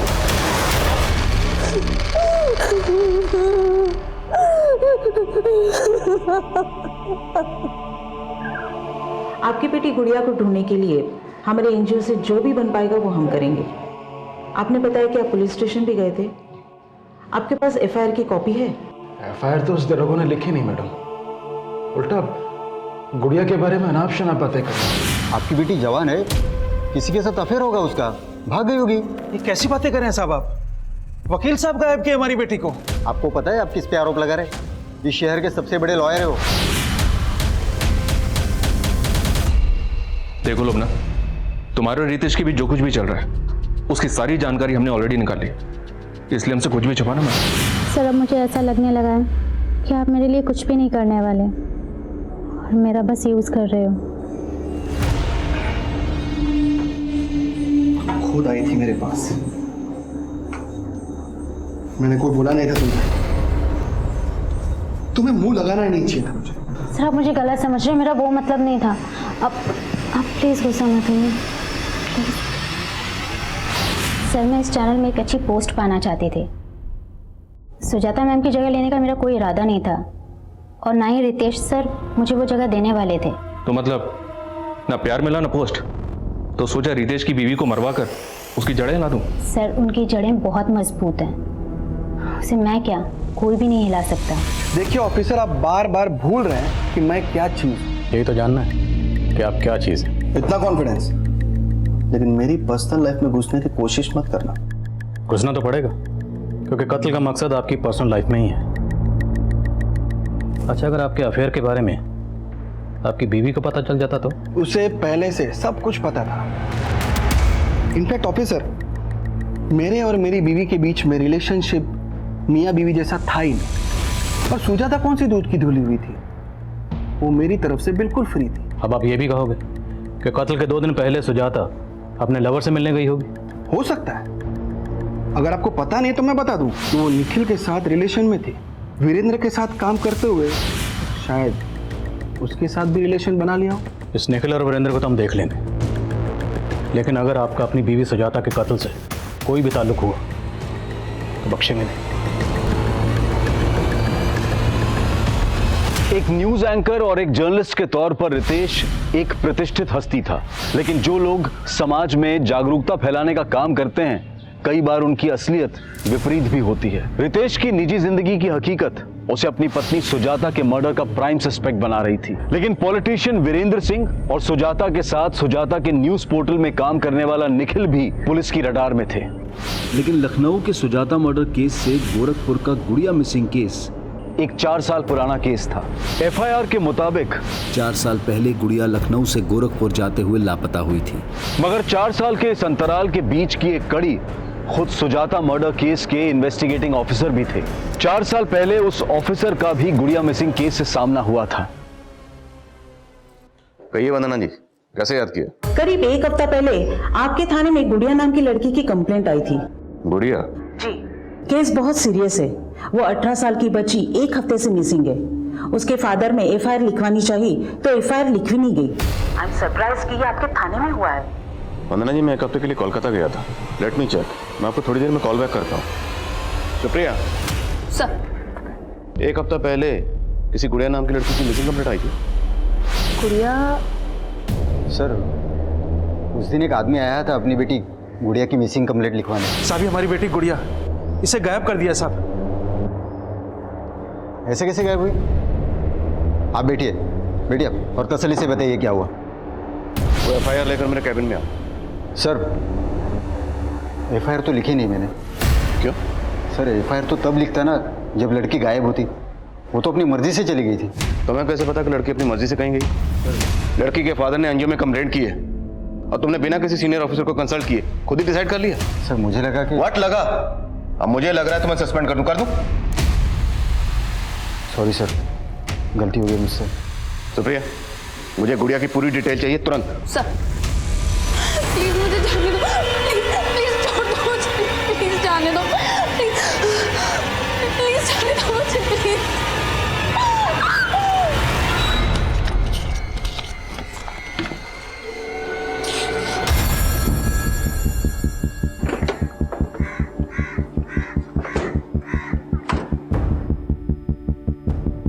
सर, हम तो खुद गुड़िया के लिए परेशान थे, उसकी मिसिंग कंप्लेंट लिखवाना चाहते थे और उसके फादर ने तो उल्टा हम ही पे एलिगेशन लगा दिया।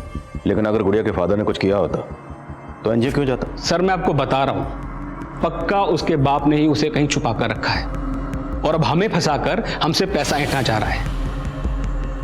एक नंबर का लालची आदमी है सर, वो पैसे के लिए कुछ भी कर सकता है। इवन वो गुड़िया उससे खुद तंग थी। इस बार जब वो आई तो उसने अपनी तकलीफ हमसे शेयर भी की। साहब, इस बार जब हम गांव गए तो हमारे पापा हमारी शादी की जिद पकड़ ली। वो हमारा शादी एक अपंग आदमी से करवाना चाहते हैं। और इस बारे में तुम्हारी माँ का क्या कहना है? साहब, वो भी इस बात का विरोध कर रही, लेकिन पापा किसी की नहीं सुनते। और जब इस बारे में मैंने ब्रजेश से बात करनी चाहिए तो वो उल्टा मुझसे पैसे मांगने लगा गुड़िया की शादी करवाने की। साहब, 1 साल से वो आप लोगों की सेवा कर रही है, उसकी शादी में कम से कम 1 लाख की तो मदद करनी चाहिए आपको साहब। अरे कैसे बाप हो तुम? अपनी बेटी की शादी उसकी मर्जी के खिलाफ एक अपंग आदमी से कर रहे हो? साहब, एक बात बोले, अगर आप बुरा ना माने तो ये हमारे घर का मामला है और आप दखल मत दीजिए। सर मैं तभी समझ गया था कि उस आदमी को समझाना नामुमकिन है, और ये बात तो वो कभी बर्दाश्त नहीं करता कि उसकी लड़की उसकी मर्जी के खिलाफ किसी दूसरे लड़के से शादी करे। तो दूसरा लड़का कौन? उसके गांव में कोई लड़का था जिसे वो पसंद करती थी। लेकिन वो लड़का कौन है? इसके बारे में तो गुड़िया ने हमें ज्यादा नहीं बताया, पर कल उसका बाप कोई बखेड़ा खड़ा ना करे इसके लिए मेरे कहने पर गुड़िया ने एक वीडियो रिकॉर्ड किया। हम गुड़िया, हम कुछ रोज पहले ही 18 सालों के हुए, अब हम बालिग हैं, हम वोट भी डाल सकते हैं और अपना जीवन साथी भी खुद ही चुन सकते हैं। लेकिन ये वीडियो रिकॉर्ड करके आप क्या करना चाहते थे? सर अगर ब्रिजेश गुड़िया पर दबाव डालकर उसकी शादी कहीं और करता तो एक्शन लेने के लिए कोई प्रूफ तो चाहिए था ना। लेकिन अगर आपको गुड़िया के फादर के इंटेंशन पर शक था तो आपने गुड़िया को गांव जाने ही क्यों दिया? सर एक्चुअली गुड़िया अपनी माँ और भाई से मिलना चाहती थी, और वो ब्रिजेश, वो तो सर मुझे फेस भी करना नहीं चाहता था, इसलिए इस बार उसको लेने भी नहीं आया। मुझे बोला कि मैं गुड़िया को बस में चढ़ा दूं। सर अगर आप चाहें तो मेरे दोस्त रतन से कंफर्म कर सकते हैं, वो भी मेरे साथ आया था गुड़िया को बस स्टैंड तक छोड़ने। जी हाँ सर, मैं और अशोक हम दोनों साथ में उस लड़की को बस में चढ़ाने गए थे। तो अशोक के घर अक्सर आते जाते हो या उस दिन खास इसी काम की वजह से गए थे? नहीं सर, दोस्त हैं हम दोनों, एक दूसरे के यहाँ आते जाते रहते हैं। उस दिन जब मैं अशोक के घर गया तो वो गुड़िया को लेके बस में बैठा नहीं जा रहा था। ऐसे में हम अकेले वहाँ क्या करते, इसलिए हम भी उसके साथ चले गए। हाँ साहब, वो वकील साहब खुद आए थे और इस लड़की को बस में चढ़ा के चले गए। तुझे कैसे पता वो वकील पहले से जानता था? नहीं साहब, वो उस दिन अपना कार्ड दिए थे हमें। सुनिए मेरा कार्ड है, इस पर मेरा नंबर लिखा है, अगर लड़की को कोई भी परेशानी हो तो मुझे कॉल कर। साहब हमको तो लगा कि वो अपना कार्ड देके हमको धौस दिखा रहा था कि उस लड़की को कुछ होना नहीं चाहिए। अब तो हमें सफाई दे रहा है कि वकील की डर की वजह से तूने बच्ची के साथ कुछ नहीं किया। आप गलत समझ रहे हो साहब, हमने तो उस लड़की को अगले दिन सुबह 7 बजे गोरखपुर के बस अड्डे पे छोड़ दिया था। वहाँ पे इस आदमी को देखा था? नहीं सर। सर वो गुड़िया का बाप बोल रहा था कि वो सुबह 5 बजे से बस स्टॉप पर खड़ा था। मालिक गुड़िया कहाँ है? मैंने गोरखपुर पुलिस से भी कोऑर्डिनेट किया, पर वहाँ कोई भी सीसीटीवी नहीं है। कंडक्टर की बातों का भरोसा मत करो, खुद तहकीकात करो। वो लड़का कौन है जिसे गुड़िया प्यार करती है? सर गुड़िया मोबाइल नहीं रखती थी, लेकिन अगर उसका अफेयर था तो भी इसके बाप का मोटिव बड़ा स्ट्रांग है। हाँ सर, ये सच है कि गुड़िया के पापा ने गुड़िया का रिश्ता एक अपाहिज लड़के से तय कर दिया था। सब गुड़िया इस रिश्ते से बिल्कुल खुश नहीं थी। गुड़िया किसी और लड़के से प्यार करती थी, वो लड़का कौन है? कोई और लड़का? नहीं साहब, ऐसा कुछ नहीं था। तो फिर आपकी गुड़िया ऐसा क्यों बोल रही है? हम एक लड़के से प्यार करते हैं। लेकिन गुड़िया ने हमें कभी नहीं बताया कि वो किसी और लड़के को पसंद करती है। साहब हमको थोड़े मालूम था गुड़िया किसी के साथ चक्कर था। हमको पहले मालूम होता तुम उसके बाप को शगुन के पैसे नहीं देते। शगुन? कैसा शगुन? शादी के नाम पर अपनी बेटी का सौदा कर रहा था तुम? नहीं साहब। जतिन ने सब बता दिया। तेरी बेटी से शादी करने के बदले में वो तुझे 1 लाख रुपए दे रहा, 25,000 एडवांस भी दे चुका था। शगुन, गुड़िया शादी के लिए राजी नहीं हुई तो उसे गायब करवा दिया। नहीं साहब, वो वकील गायब किया हमारी गुड़िया को। तो तेरी बेटी गुड़िया तेरे खिलाफ क्यों बोल रही है? हम एक लड़के से प्यार करते हैं, पर हमारे पापा जबरदस्ती हमारा शादी एक अपंग आदमी से कर रहे हैं। साहब ये सब कुछ फर्जी है। तू तो सच्चा है ना, तो बोल गुड़िया कहाँ है? हम नहीं पता सर। पता लगाओ जरा। गुड़िया कहाँ गायब थी ये पहेली अब भी बरकरार थी और पुलिस को वो लड़का भी नहीं मिल रहा था जिससे गुड़िया का अफेयर था। लेकिन 4 साल बाद सुजाता की जिंदगी में रितेश के अलावा भी कोई था। मैं कुछ नहीं छुपा रहा हूँ सर, मैं सच कह रहा हूँ। मेरा सुजाता के साथ सिर्फ प्रोफेशनल रिलेशन था, इसके अलावा मेरी उससे कोई और बात नहीं होती थी। सुजाता ये देखो ना, ये लोगो कैसा लग रहा है? लोगो अच्छा लग रहा है, पर आई फील पोर्टल ना लोगों से फेमस नहीं होता। हमें लॉन्च के लिए कुछ ऐसा मसाला तैयार करना चाहिए ना जो धमाल मचा दे। ये धमाल वमाल सब रितेश को सूट करता है। तुम तो रियलिज्म में बिलीव करती हो ना? करती थी, अब नहीं। मिलाए क्या है मुझे रियलिज्म से? कब से हूं मैं जर्नलिज्म में? And where am I? Ritesh ने कितना पीछे छोड़ दिया है मुझे। You know what, I want to work on my unique project. Ritesh ना मुझे अपने पैरों की जूती समझता है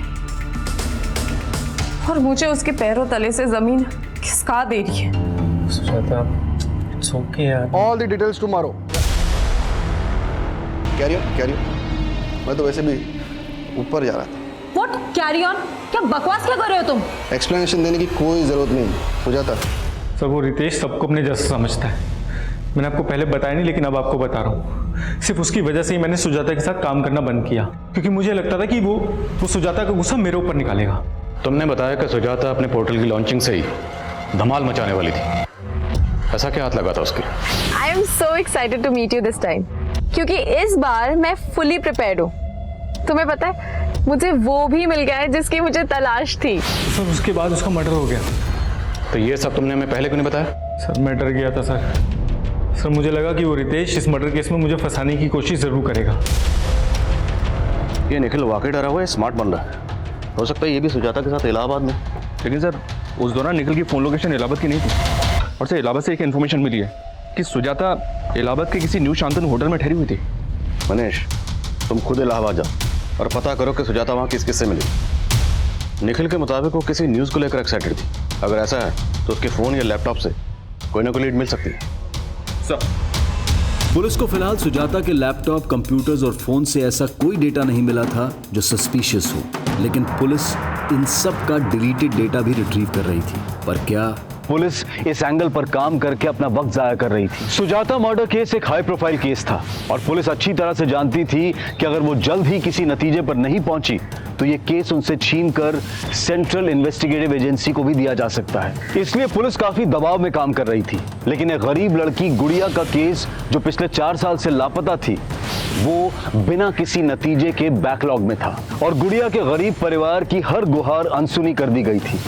पर ऐसे कई रहस्य थे जो उजागर ही नहीं हुए थे और ऐसे कई किरदार थे जो इस रहस्य को एक नया मकाम देने वाले थे। बाकी क्या हुआ? सब ठीक तो है? बाबा पेट में दर्द हो रहा है। अरे सुबह से कुछ नहीं खाया है तूने। जा हाथ मुंह धोआ, हम खाने का बंदोबस्त करते हैं। हाँ शर्मा। सर सुजाता ये इलाहाबाद के होटल में अकेली ठहरी हुई थी। बस इतना पता चला कि उसने होटल के थ्रू कैब हायर की थी और पूरा दिन इलाहाबाद में इसी कैब में ट्रैवल कर रही थी। कैब के ड्राइवर का पता लगा लिया मैंने। हाँ साहब, सुजाता मैडम जब तक उस होटल में रुकी हमारी ही टैक्सी से सफर की। तुमने सुजाता को आखिरी बार कब और किसके साथ देखा था? साहब आखिरी बार तो उनको हमने तब देखा था जब हम उनको उनके लखनऊ वाले घर पे छोड़ने गए थे। तब साहब वो अकेली थी। 2 दिन तक इलाहाबाद में तुम सुजाता को कहाँ लेकर गए? सबकी डिटेल चाहिए हमें। सर सुजाता ने इलाहाबाद में जिन जगहों पर ट्रैवल किया था वहां से ये पता नहीं चल रहा है कि सुजाता की ये विजिट काम की विजिट थी या पर्सनल विजिट थी। लेकिन सर इन 2 जगहों में 2 जगह ध्यान खींचने वाली हैं। कौन सी 2 जगह? एक है इलाहाबाद का मुंडेरी गांव। यहाँ पे कुछ दिन पहले एक बच्ची का मर्डर भी हुआ था सर। इमरान ने बताया कि उसने सुजाता को यहाँ पे एक बच्ची से मिलते हुए भी देखा था। और दूसरी जगह कौन सी है? सर सुजाता ने एक लोकल लीडर मुन्ना भैया के घर भी विजिट किया था।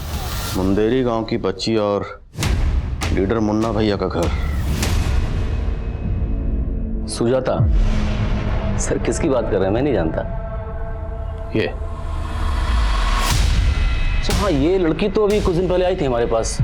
इसका कुछ न्यूज़ पोर्टल लॉन्च कर रही थी तो उसके सिलसिले में वीडियो बाइट चाहिए थी हमारी उसको। हमने सुना है कि वीरेंद्र कक्कड़ के न्यूज़ चैनल को जो पार्टी फंडिंग कर रही है उसको आप सपोर्ट कर रहे हैं और वीरेंद्र कक्कड़ सुजाता मर्डर केस का सस्पेक्ट है। तो कहीं आपके और वीरेंद्र के बीच में कुछ? सर कैसी बात कर रहे हैं? देखिए सर, हमें निर्दलीय, कल किसी और पार्टी की सरकार आ जाएगी, हम उसके साथ चले जाएंगे, उसको सपोर्ट कर देंगे। अब इस वीरेंद्र कक्कड़ से हमारा कोई मतलब नहीं है। नहीं साहब, हम नहीं जानते इनको। ये औरत एक पत्रकार थी, लखनऊ में रहती थी, न्यूज एंकर रितेश शर्मा की वाइफ। सोचिए शायद कुछ याद आ जाए। रितेश शर्मा सुने तो है साहब। हाँ साहब, एक बार हमारी बेटी ना रितेश शर्मा के बारे में बात तो कर रही थी।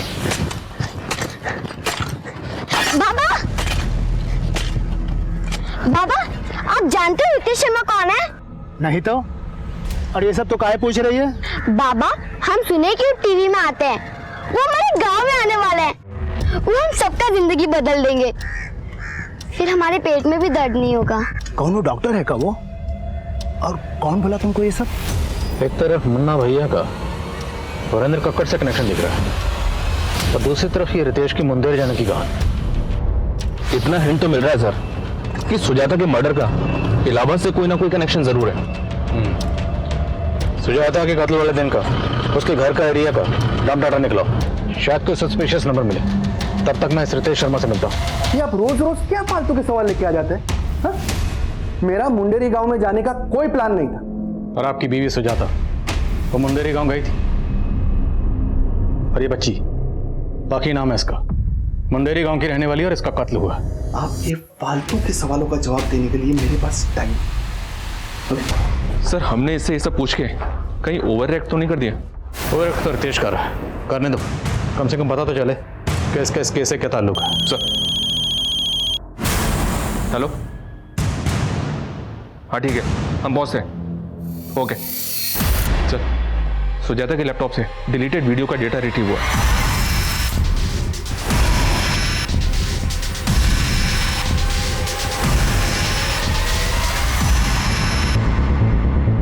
काफी औरतें और बच्चियां इस वीडियो में, और शायद आदमियों को भी बंदी बनाकर रखा गया।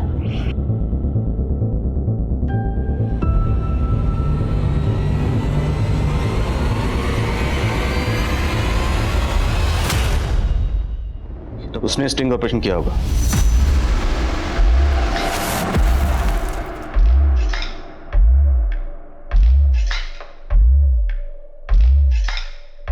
तुम तीनों लड़की गाड़ी में बैठो, चलो।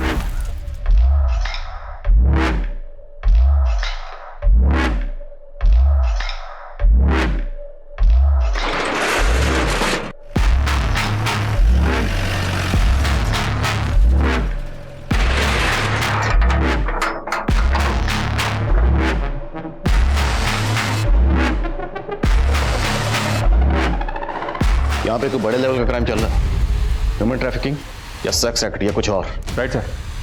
और सर ये जगह बाकी के गांव मुंडेरी के आसपास की हो सकती है। अगर इन लोगों को पता चल गया कि हम इस जगह का पता लगा रहे हैं तो ये अलर्ट हो जाएंगे और बाकी के फादर से पूछने का रिस्क भी नहीं ले सकते। इसलिए जो करना चुपचाप करना, चुपचाप गुपचाप। ये सब किसी बड़े अपराध की तरफ इशारा कर रहा था, लेकिन अपराध था क्या, इसका पता लगाना इतना आसान नहीं था। वहीं पुलिस सुजाता के घर के एरिया का डंप डेटा भी खंगाल रही थी। सर सुजाता की हत्या वाली रात उसके घर के आसपास इलाहाबाद का एक नंबर एक्टिव था और उस दिन ये नंबर इलाहाबाद से लखनऊ की तरफ ट्रेवल हुआ था, लगभग सुजाता के नंबर के साथ। मतलब जिस रात सुजाता का कत्ल हुआ उस रात कोई सुजाता का पीछा करते हुए इलाहाबाद से लखनऊ तक आया। किसका नंबर है? ये सर रतन सिंह नाम है इसका, ये मुन्ना भैया का भांजा है, पता किया मैंने। आई थिंक मैंने इस बंदे को पहले भी कहीं देखा है। नाम क्या बताया? रतन सिंह। मैं इस बंदे को मिला, नजर रखो इस पे, लेकिन उठाना मत, क्योंकि इसे उठा के हमें मुन्ना भैया पर अलर्ट नहीं करना। Okay sir. Good morning sir, इतने वक्त के बाद याद किया आपने? सुप्रिया, तुम्हें 4 साल पहले का वो गुड़िया मिसिंग केस याद है? उसी दौरान मेरा ट्रांसफर हो गया था। जी सर वो केस तो अभी भी अनसॉल्व है और उसके बारे में अब तो बात भी नहीं होती। मुरली, उस केस के जितने भी सस्पेक्ट हैं मुझे सबकी फोटो चाहिए, भेज सकते हो? बिल्कुल सर।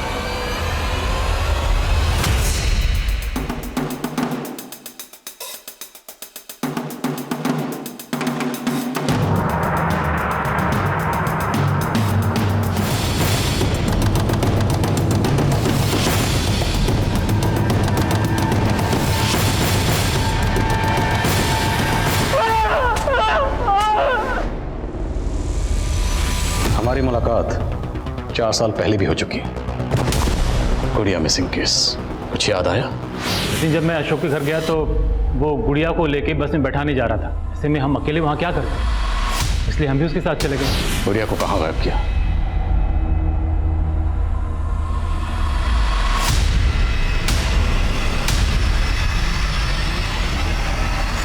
मैं गुड़िया को कोई नुकसान नहीं पहुंचाना चाहता था सर, लेकिन उसे मुन्ना भैया से नहीं बचा पाए।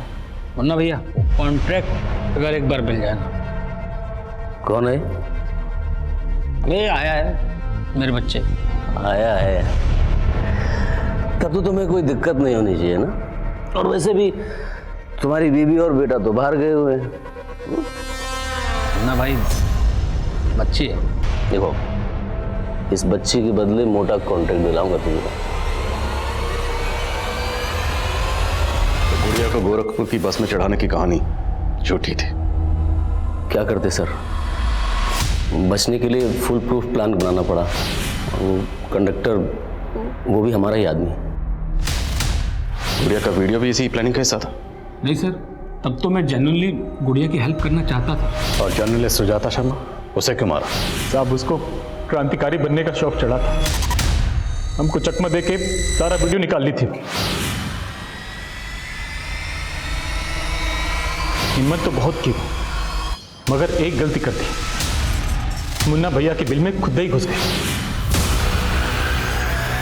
देख रहे हैं नेताजी क्या चल रहा है आपके एरिया में? समझ गया। अच्छा, अपने न्यूज़ पोर्टल के लिए फंडिंग चाहिए ना आपको?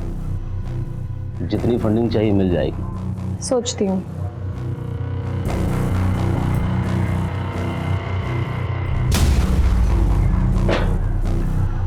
ए मामा, हमको नहीं लगता यहाँ पर ये फंडिंग के लिए आई थी। इतना सब कुछ रिकॉर्ड करके लाई है। अभी जो आप बात किए ना वो भी रिकॉर्ड कर ली होगी ताकि आपको ऑन द फेस आरोपी दिखा सके। तो बड़ी चंट निकली रे। बोलिए तो यहीं पर मार के काट दे। काम करो, इसे इसके शहर में जाके मारो।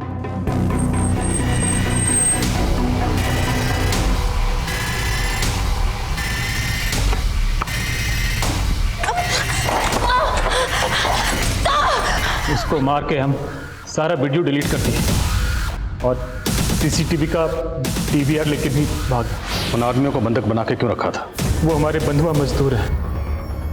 खेती का इतना जमीन है, मजदूरों का हमेशा समस्या बना रहता है। इसलिए हम लोग गांव के भूखे गरीबों को 2 वक्त खाना और मजदूरी का झांसा देके फंसा लेते हैं और उनको बंधुआ बना के मजदूरी कराते हैं साहब। औरतें और बच्चियां, उनसे क्या करवाते थे? और तो और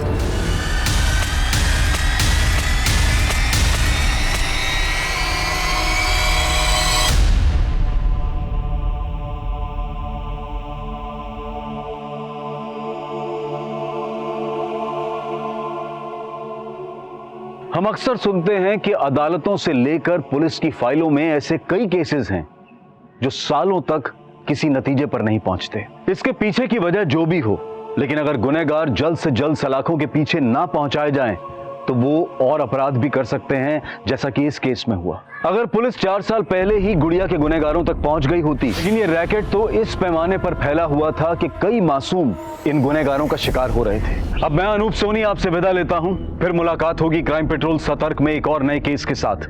तब तक अपना और अपने परिवार का ख्याल रखें, सतर्क रहें, सुरक्षित रहें और देखते रहें क्राइम पेट्रोल सतर्क।